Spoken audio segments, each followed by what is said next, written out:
Even before the war, there was a certain move to kind of, or during the war, when we were in it, there was a certain move to restrict immigration. Um, the Immigration Act of 1917 imposed a literacy test on some immigrants, gave more discretion to immigration officials to exclude people on the basis of their becoming a likely public charge, LPC as it was called in the documents, and put down an Asiatic barred zone, which you can see on the map, that green area, which is basically from the Middle East all the way to Indochina. China itself wasn't included because they were already excluded by the Chinese Exclusion Act, and Japan was not included because of the gentleman's agreement that President Roosevelt had negotiated, which had drastically limited Japanese immigration. So even as the war gets on, but that really takes after the war.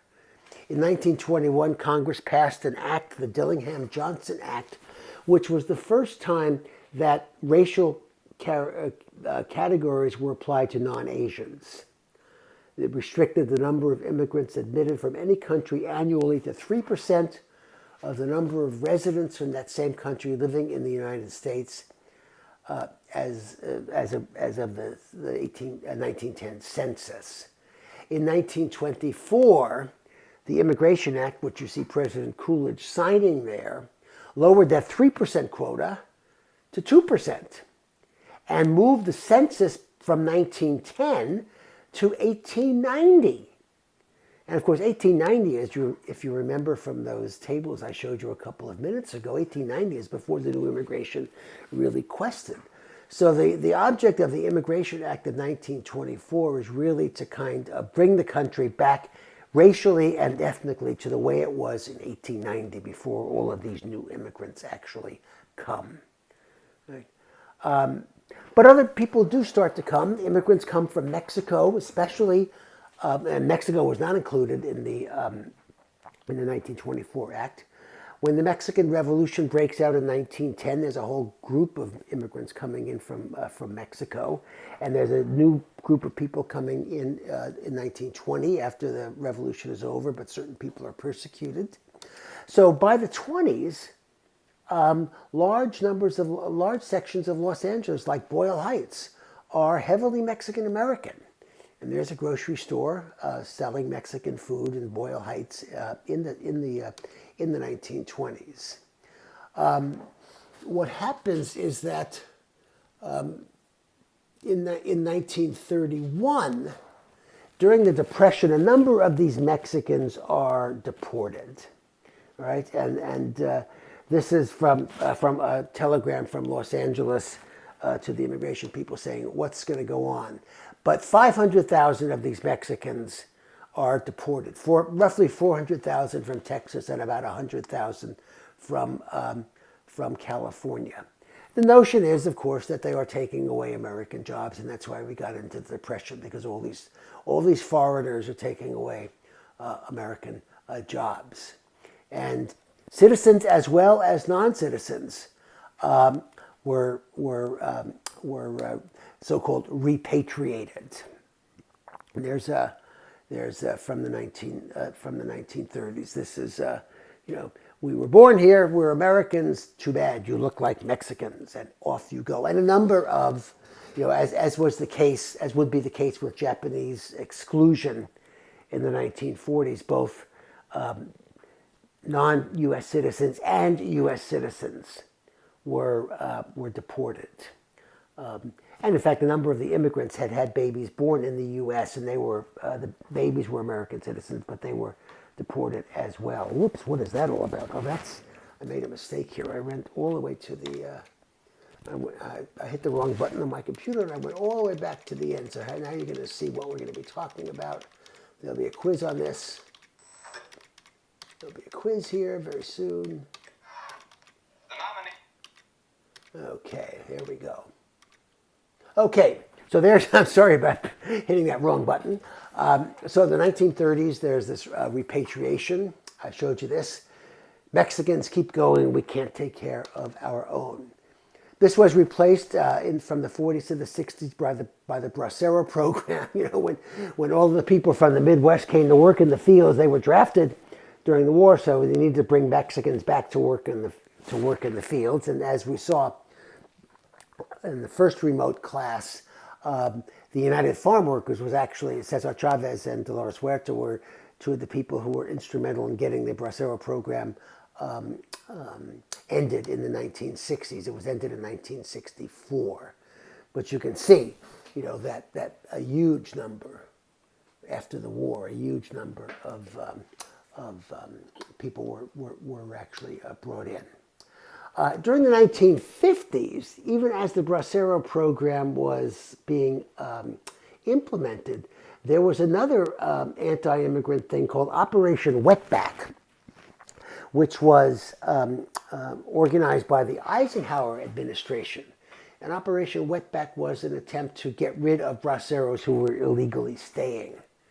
And the idea being, of course, wetback means that they got wet because they swam back across the Rio Grande after they had left their bracero time. There were other kinds of things going on which increased hostility towards people of Hispanic descent. In the early 1950s, 3 Puerto Rican nationalists smuggled guns into the House of Representatives and shot 5 congressmen from the galleries there, and it was a tremendous issue. They were all captured and put in jail. But you can see the number of Puerto Ricans tremendously increasing. Now, of course, Puerto Rico is an American territory, so you can't keep them out. They are American citizens. But you see, by 1950, 226,000 had come in. And look at from 50 to 60 how much that increases.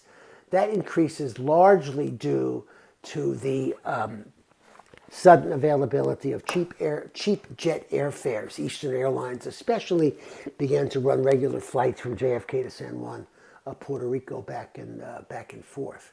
So you're getting people from Mexico, the braceros, and you're getting people from Puerto Rico. And of course, what happened was that the Puerto Ricans in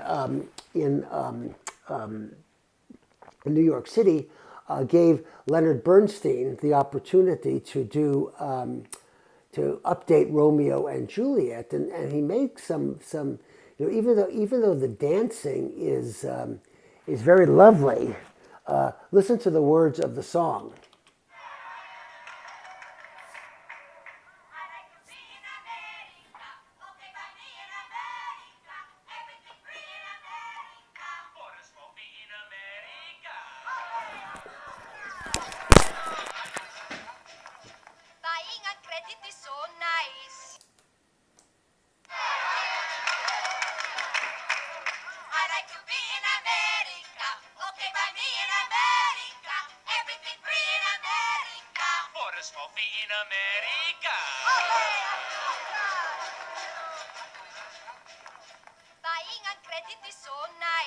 One look at us and they charge twice. I have my own washing machine. What will you have though to keep clean? Skyscrapers bloom in America. Cadillac zoom in America. Industry boom in America. Wealth in a room in America. Lots of new housing with more space. Lots of doors slamming in our face. I'll get a terrace apartment. Better get rid of your accent. Life can be bright in America. If you can fight in America. Life is alright in America. If you're all white in America.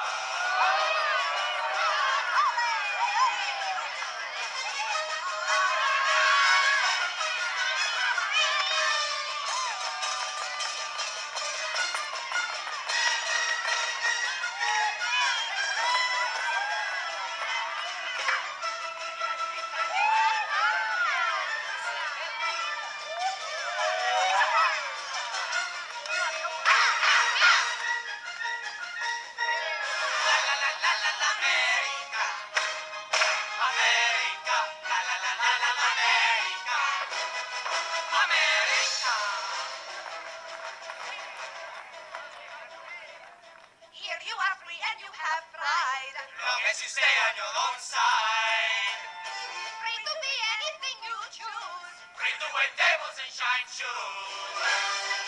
Everywhere crime in America, organized crime in America, terrible time in America. You forget I'm in America.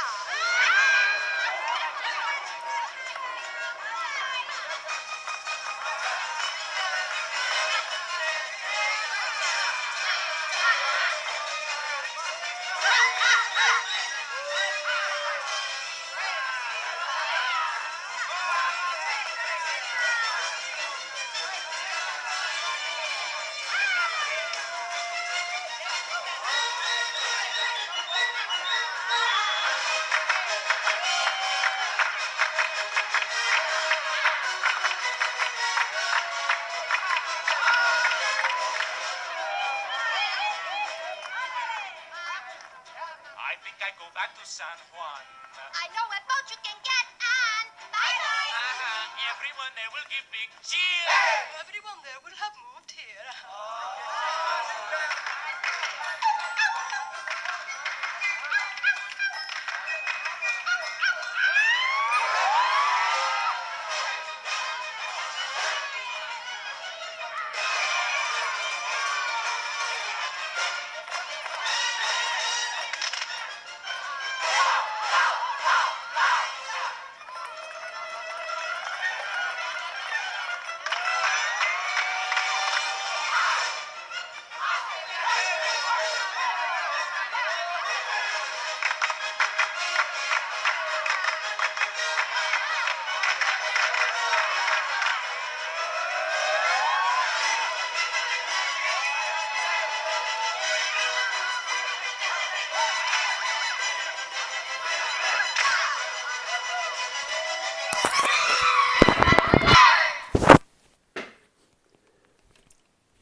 Yes, so the dancing, which is exuberance and everything, is not quite in sync with the words itself, even though that's part of what the musical is about. But the words themselves indicate that it was well known that Puerto Ricans received a lot of discrimination and had a very, very hard time in America.